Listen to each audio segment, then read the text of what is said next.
Ce sont deux projets emblématiques de l'ancienne majorité qui ont été suspendus.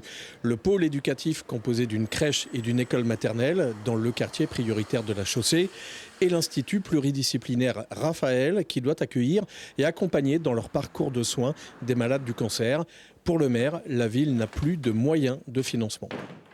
Le pôle éducatif, c'est à peu près un budget de 14 millions d'euros, avec un reste à charge pour la commune de 3 à 5 millions d'euros. On est incapable de les payer aujourd'hui.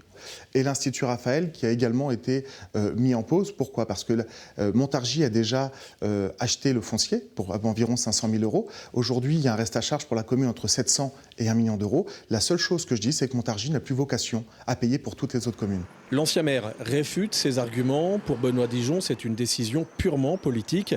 Il explique que tout avait été budgétisé comme il le fallait et que ce centre ne mettait pas en danger les finances de la ville.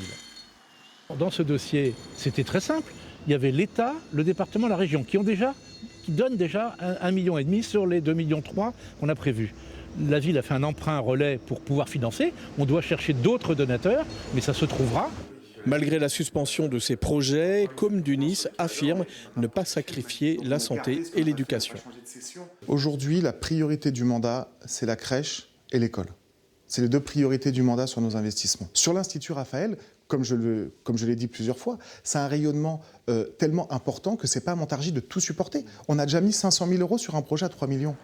Des arguments que ne peut pas entendre Dalip VAPI, notamment quand il s'agit du pôle éducatif d'un coût de 9 millions d'euros.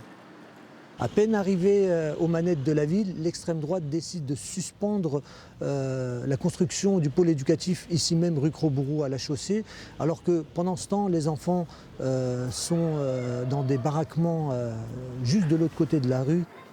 Le sujet des finances de la ville sur lequel se battent la majorité et l'opposition sera tranché avec les résultats de l'audit commandé par la municipalité, attendu fin juillet.